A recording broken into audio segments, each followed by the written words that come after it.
Bismillahirrahmanirrahim. Assalamualaikum warahmatullahi wabarakatuh. Alhamdulillah wassalatu wassalamu ala Rasulillah wa ala alihi wa sahbihi wa mawalah. Rasulullah sallallahu alaihi wasallam bersabda, "Man shama Ramadan imanan wa ihtisaban, ghufira lahu ma taqaddama min dzambihi."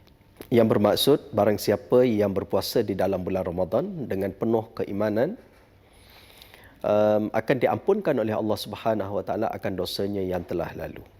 Dalam satu riwayat yang lain, Nabi Muhammad sallallahu alaihi wasallam menyatakan, "Man qama Ramadan imanan wa ihtisaban, ghufira lahu ma taqaddama min dzambi." Siapa yang mendirikan bulan Ramadan, akan Allah Subhanahu Wa Taala ampunkan dosanya yang telah terdahulu. Muslimin dan muslimat yang dikasihi sekalian, saya ingin berkongsikan di sana ada satu perkara yang perlu kita sama-sama perhatikan apabila kita berada di dalam bulan Ramadan yang mulia ini, iaitu golongan yang rugi di dalam bulan Ramadan. Kita tidak mahu menjadi golongan yang rugi ini, ya. Di dalam sebuah hadis Nabi Muhammad SAW menyatakan, kam min sha'imin laisa lahu min siyamihi illa al-ju' wal 'atash. Betapa ada di kalangan orang yang berpuasa, mereka itu tidak mendapat apa-apa kecuali lapar dan dahaga sahaja. Ya, jadi yang ini kita tak nak ni. Kita berpuasa ini hanya kita dapat lapar dan dahaga. Ya. Apa golongan tersebut? Ya?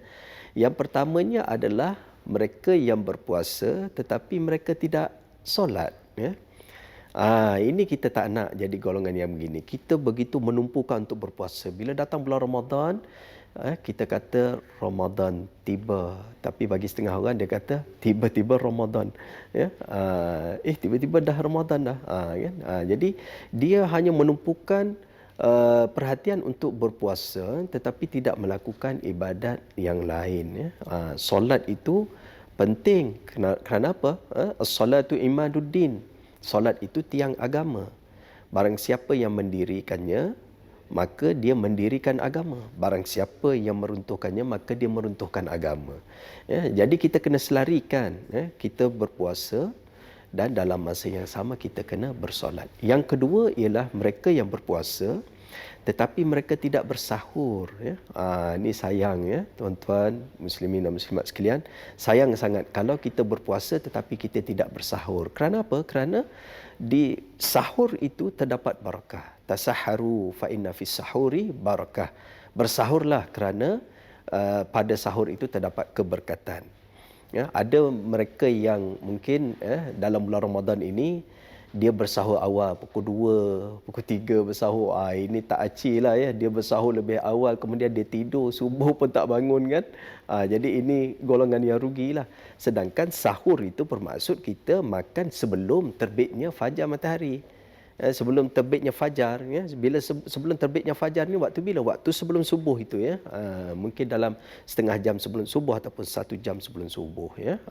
Ketika itulah kita mengambil sahur, mengambil keberkatan bersahur itu. Ya. Jadi bila kita bersahur ini, kita mendapat keberkatannya. Ya.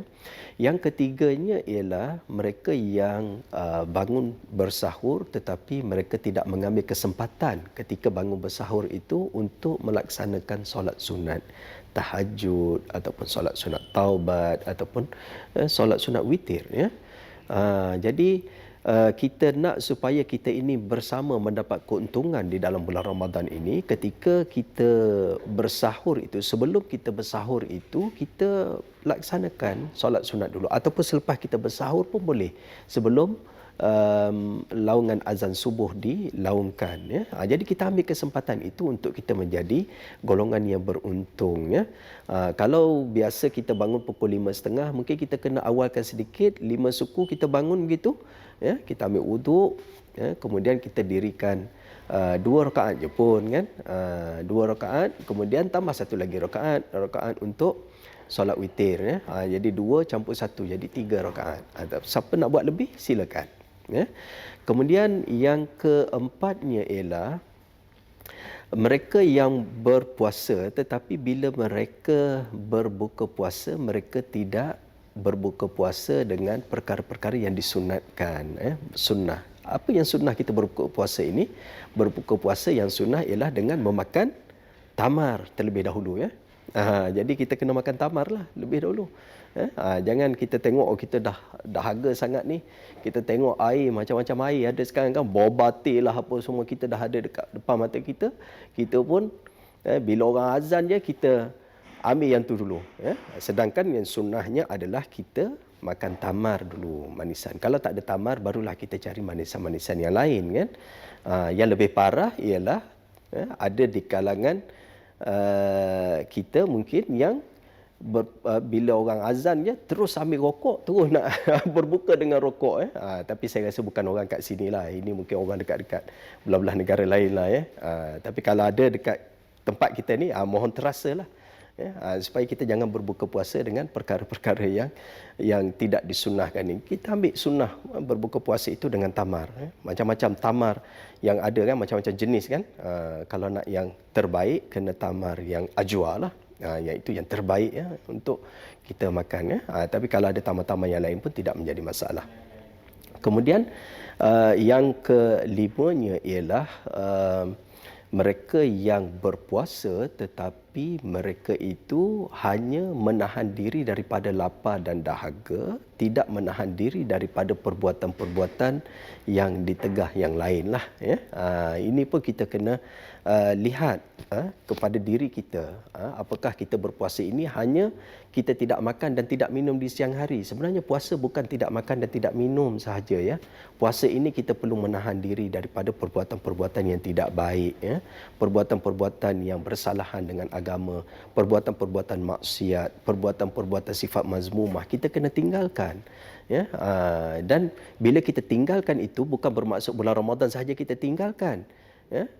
Kita kena tinggalkannya selama-lamanya lah. Kita jadikan bulan Ramadan pada kali ini sebagai satu bulan tarbiyah, bulan yang kita betul-betul menjiwainya dan kita betul-betul mentarbiyah diri kita, mendidik diri kita untuk mentaati, menjadi insan yang taat kepada Allah Subhanahu Wa Taala.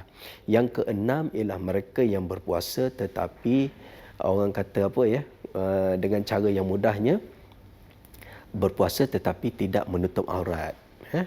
Ini pun satu perkara jugalah yang kita mungkin kita kena tengoklah supaya kita jadikan Ramadan ini sebagai Ramadan proses penterbihan kepada kita. Bagi mereka yang mungkin belum menutup aurat sebelum ini, kita ambil peluang ini dalam bulan Ramadan, kita sama-samalah tutup aurat dan kita pastikan selepas daripada Ramadan pun kita menutup aurat. Kadang kita punya kelulusan yang masya-Allah sampai ke peringkat master, kita ada PhD, kita ada kepakaran dalam pelbagai bidang. Tapi kita ambillah kesempatan ini untuk kita mengambil kesedaran sama-sama kita menjadi insan yang taat dan patuh kepada perintah agama. Dan yang selebihnya insya-Allah dalam kesempatan yang lain mungkin kita boleh sambung beberapa golongan-golongan lain yang kita lihat mungkin mereka ini menjadi golongan yang rugi. Poin yang saya nak sebutkan di sini adalah supaya kita menjadikan Ramadan kali ini sebagai Ramadan yang penuh makna kepada kita dan kita anggap sebagai Ramadan ini adalah mungkin Ramadan yang terakhir. Mungkin kita tidak bertemu lagi dengan Ramadan yang akan datang. Kalau kita tidak bertemu lagi dengan Ramadan akan datang, pastikan kita buat ibadat di dalam bulan Ramadan pada tahun ini dengan benar-benar kita menumpukan perhatian kita dalam pelaksanaan ibadat, dalam pelaksanaan kerja kita. Kita lakukan dengan penuh tekun dan kita jangan jadikan Ramadan ini, puasa ini sebagai alasan untuk kita tidak produktif. Jadi bulan puasa ini bukan bulan untuk kita istirahat, tetapi bulan Ramadan adalah bulan untuk kita istiqamah.